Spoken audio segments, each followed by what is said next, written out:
So I think that the creativity within all of us, and especially the Creativity Found group, that creativity can bring out that uniqueness which Google looks for in a website. After 20 years of being a business owner, I wish I had outsourced more earlier. I really do.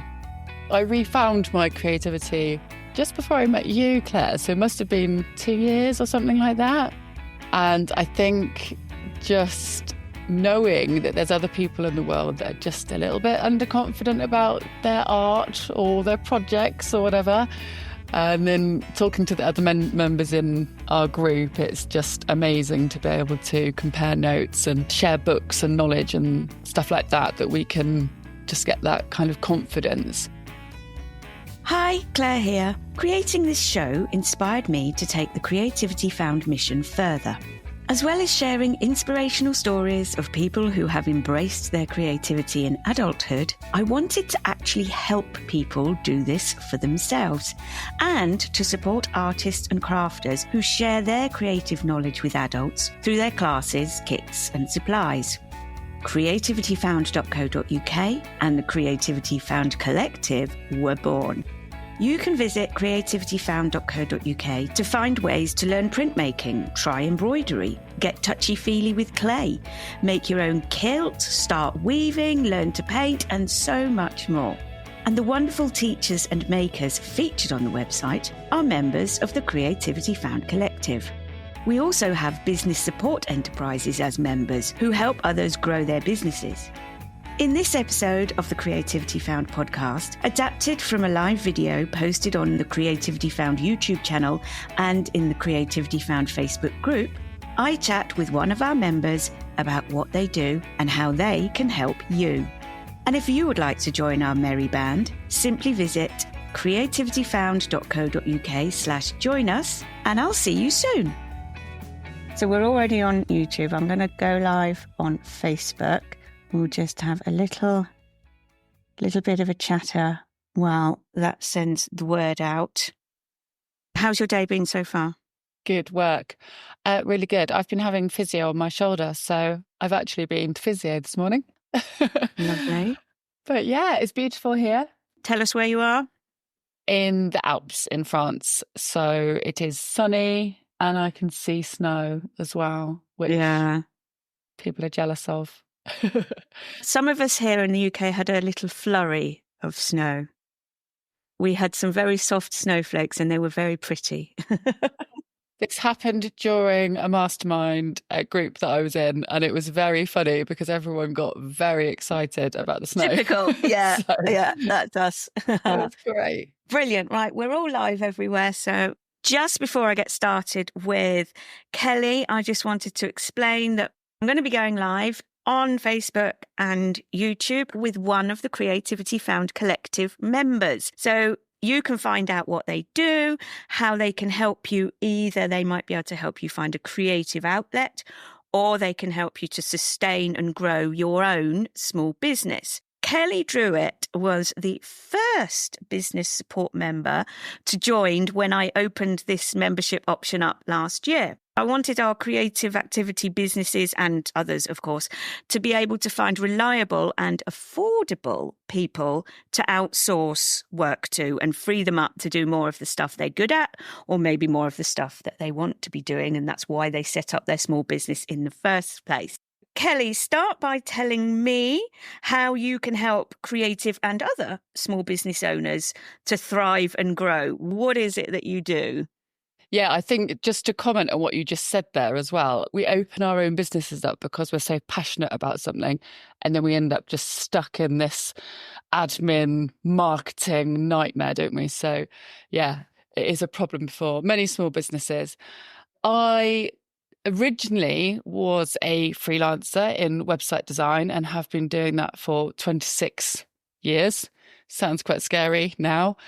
And for the last sort of 6 years or so, I've been more of a business and agency, that kind of thing. So during that time, not only have I got a lot of experience in website design itself, I've also got lots of experience in search engine optimization, which is SEO. So I know why some websites will fail online and why some businesses will thrive through their website.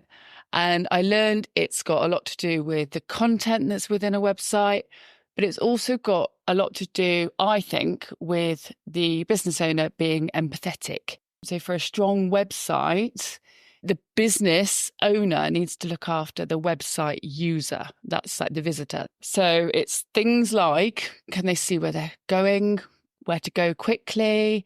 Is the content really explanatory? And is it kind of easy to connect with? So these are things that would help your website. So I'm quite passionate about easy to use websites, basically, making sure that they rank highly, and they will rank better when they're easy to use and speedy and all of that stuff. So that's where I think we can bring creativity into websites. Instead of just, kind of like throwing one up online and not doing anything with them. So I think that the creativity within all of us, and especially the creativity found group, that creativity can bring out that uniqueness which Google looks for in a website. So it's not just a matter of putting in these words that you think people are going to be looking for. We used to hear about keywords and that was what it needed, but you're saying it's a more holistic, it's a whole site and a personal thing. It's a site-wide thing, definitely. We still need these keywords. They're more like key phrases these days, so they're longer actual sort of sentences. Some of them don't make sense, but that's what we're targeting. But not only that, in our content, also making the site easy to use and visually, not so much visually pleasing as in kind of, oh, that's pretty, but I can read the text easily. The contrast of the colours, like the text is easy to read on the background that it's on. You see a lot these days where people put text over the top of a picture and you can't actually see what it says. And search engines recognise that. I know search engines don't have eyes, but they can understand the programming in the background of a website. So they figure out whether or not a person that is visually impaired, for example, can actually read that text. And they reward websites that will be much more helpful and usable, basically. Yeah, that's really interesting. Yeah, it's a side of SEO I love because it's actually it's inclusive. So love that. As a person, logistically, actually doing a job, if somebody wants you to do what you do, what will you actually do? SEO is so SEO is complicated, as in it could be, and we're going to talk about this actually, what kind of technical and designy type people do. But from where would I start? So I can design the website as well. But if you've got a website designed already, I would look at that website, and on the SEO perspective, I would look to see, do the images download quickly? Have they got the right text on the file name and on the alt tag, which we talk about a lot in SEO? Are those key phrases actually targeted to things people will actually search for online? I would look at the fonts. Is it easy to read? The colours, are they bright enough? Are they contrasting enough? I would look at the blog posts. Are they targeted to search terms? I would make that content much more interesting and unique and powerful, and things like that. Yeah. I get it. I saw you recently posting actually about the file names, the picture file names. I was like, oh, wow. So I have consciously started actually naming my files. So they say what they are, they say the name of the person or whatever it is that somebody might be looking for, printmaking or whatever it might be. I'm so glad that's helped. That's on my Instagram, isn't it? Yeah. So I did a reel about it. Yeah, I'm really glad. I'm rolling out more tips like that for you. So, and actually you're the perfect person for me to think of that I would like to help, because I know you fiddle around with your website a lot. And so actually the things that you need, let me know if you have any more questions on stuff. Yeah, it's that because like you say, I do my own website. I have to update it a lot based on our members and stuff, but then you can start bringing in those little things. And I think that's And this comes with outsourcing, I think, as well. People kind of go, oh my God, this is such a big job. It's A, it's going to cost the earth, or B, I don't even know where to start. But when you're given those little things that you can start to implement yourself, little by little. You feel like you're improving something, don't you? Definitely feel like you're actually improving, you're making a bit of a difference. So let's go on to what we talked about. So before Christmas, I was speaking to Kelly and it became clear that I didn't know what I was talking about. No surprise there. No, but I think everybody has the same, maybe a bit of a block about this. So there are different roles within website design, within keeping a website up to date with regards to making updates. So if a person is looking to do a particular job on their website, whatever that may be, maybe build it from scratch, do some updates, whatever, you can explain that. What person are they looking for? What is the role they would be searching for to find someone who can do that for them or help them do that? Okay, so I wrote down, or I've been thinking about these different roles, and there is kind of this umbrella term that is website designer. And I even think that's a really bad name for a website designer, because a lot of the time a designer doesn't actually design. They will be the technical person that's actually building a website. So it gets very confusing. So here are all the kind of, designer, technical people that might be involved in your website journey, I guess. And one might be an illustrator that can draw something for you and actually put a drawing into a digital image for your website. They might draw it by hand and then digitalize it. A graphic designer is someone that would do a logo and they do shapes and patterns and stuff like that. So they could do graphics for your website. Now, don't get me wrong, some website designers also do graphics and vice versa. So this is where it crosses over and it gets really confusing. You've also got photo editors, and some people specialize in photos, but they could also build a website. And we've got videographers, which are people that edit videos.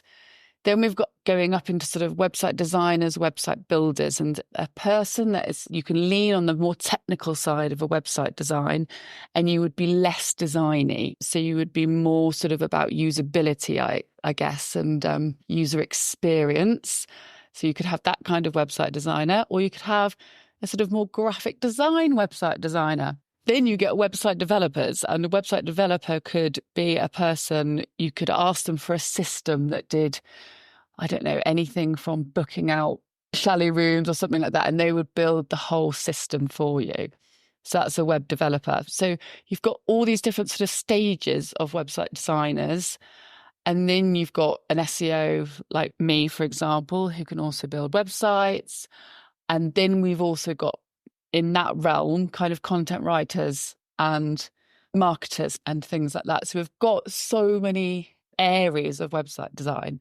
If your website needs to work harder, then bespokely, yes, you're going to be looking for a web developer, and that's what we call a coder.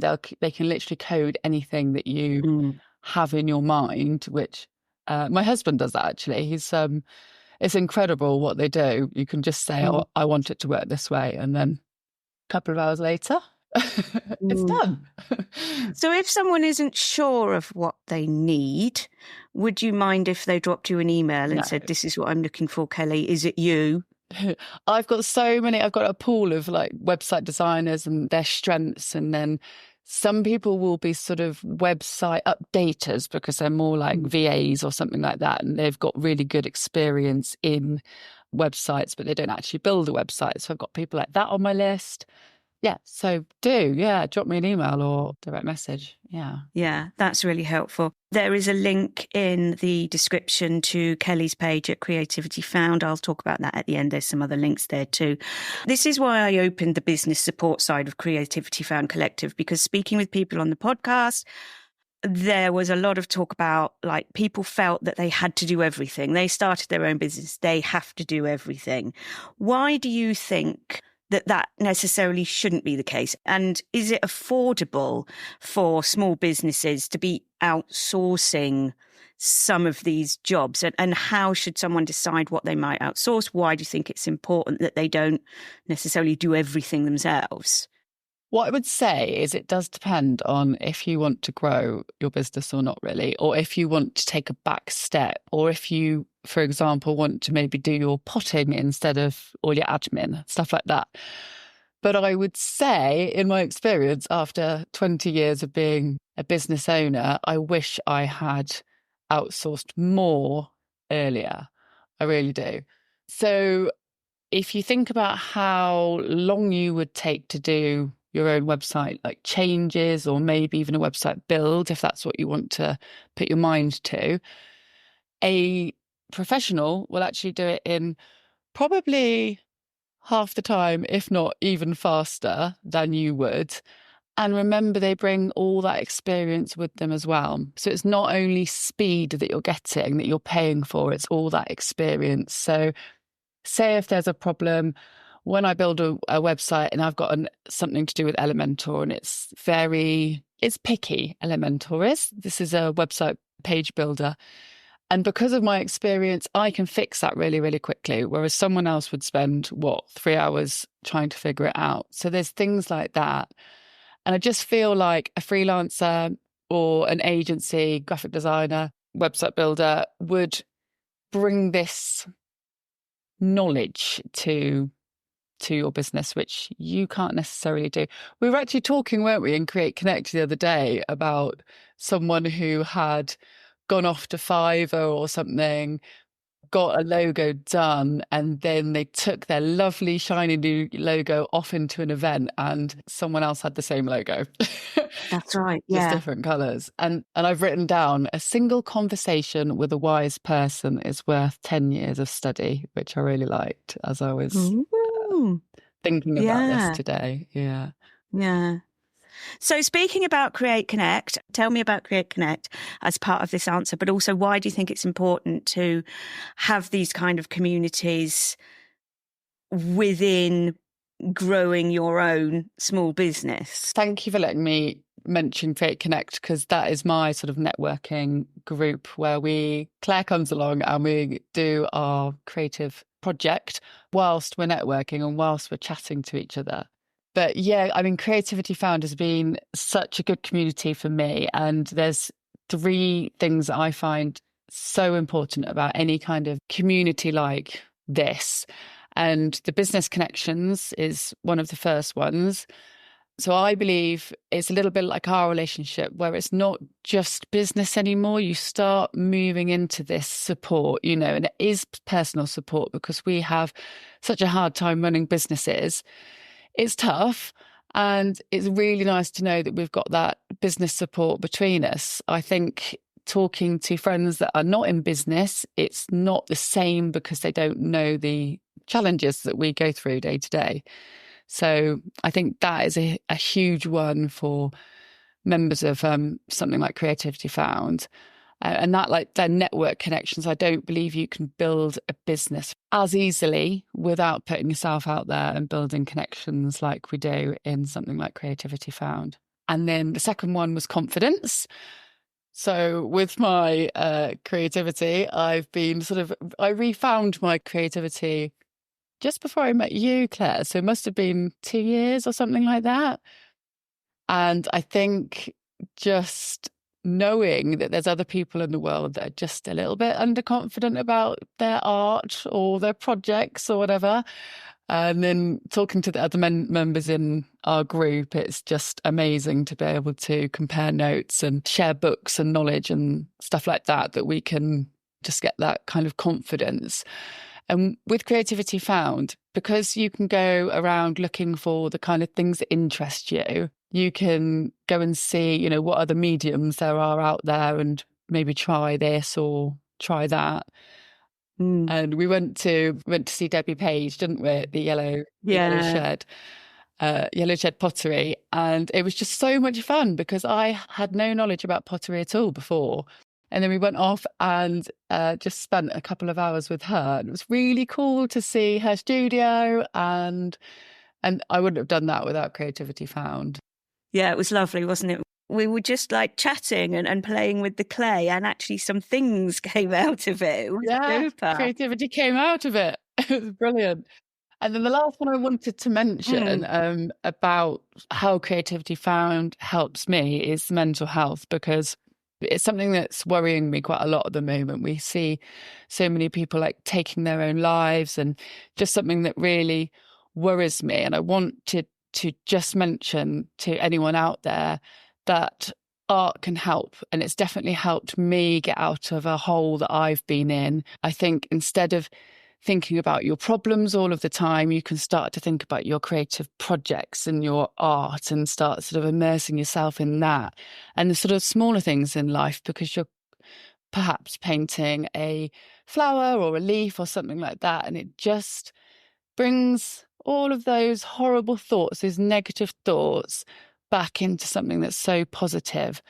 And even music can help you in that way, or acting or something like that. And it doesn't have to be expensive. And I think Creativity Found can help you in that way as well, where you can just discover some more positive ways to spend your time instead of, sitting in front of Netflix or scrolling on that phone, which I just believe it just doesn't help us at all. So I wanted to add that because I want to, help people if they're not feeling right at the moment. Yeah. Yeah. Thank you for that. I mean, it is where it all came from for me as well, because I started the drama and singing classes for that exact reason. I was really, really anxious, and I was looking for a focus that made you not think about anything else and just have that bit of escapism.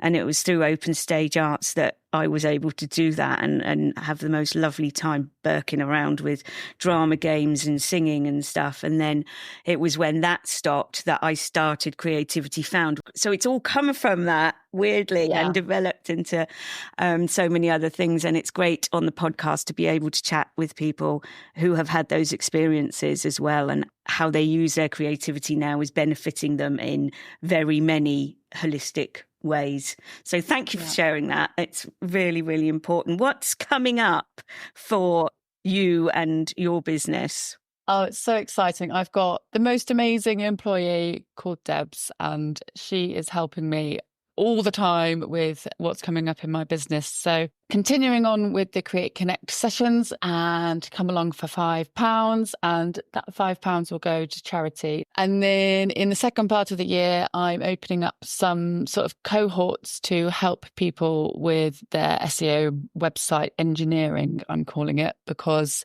it's not about designing websites. It is about teaching people how to sort of tinker around with their websites, make them stronger, get these people a little bit more passionate and creative and unique in their websites. So there'll be accountability sessions. There will be sharing of tips and, things like plugins and themes. And of course, I will be continuing my creativity and very badly playing the piano probably this year too. So brilliant. That sounds like a really, really good idea, Kelly. The cohort. I love it. Yeah. Yeah. I felt like you would be just the perfect candidate, because you are the kind of person that wants to learn. Because it is horrible when, you're sort of giving that whole baby away. And, your website is your baby and you're giving it away to someone else to do the updates. But actually you want to understand it yourself. Yeah. And you want to help it yourself. So quite nice to be able to learn together. I think that's a really, really good idea. Thank you so much, Kelly. And I will be putting about that cohort when you're ready to go. That can go on your page at Creativity Found. The links are all in the descriptions, but you can go to creativityfound.co.uk/Kelly Drewett. And that links to all of Kelly's socials, to her website, so you can contact her directly. Before we go, this live stream was brought to you using Riverside. First time doing a live stream. It seems to have gone pretty well. It's really cool. It's good. You can find links to Riverside and also Buzzsprout, which is my hosting company for the podcast. If you're interested in podcasting, ask me anything. Have a look at those links. If you actually do use those links and you purchase a paid subscription, some pennies will go back to Creativity Found, which will go towards putting the podcast on. And that was all I wanted to say. Thank you very much, Kelly. That was really lovely. Thanks, Claire. Bye. Bye. Need to find my mouse now. Where's my mouse? There it is. Thanks so much for listening to Creativity Found. I hope you enjoyed this episode and gained some value from it. If you did, perhaps you'd like to contribute a small monetary sign of appreciation, either by becoming a regular supporter from as little as $3 per month, using the link in the show notes, or if you're listening on a value for value enabled app, such as Fountain, TrueFans, or Podverse, feel free to send a few sats my way. I also occasionally promote products that I personally use, so please use the affiliate link where relevant if you are buying from those fine companies. Thanks so much, I really appreciate it.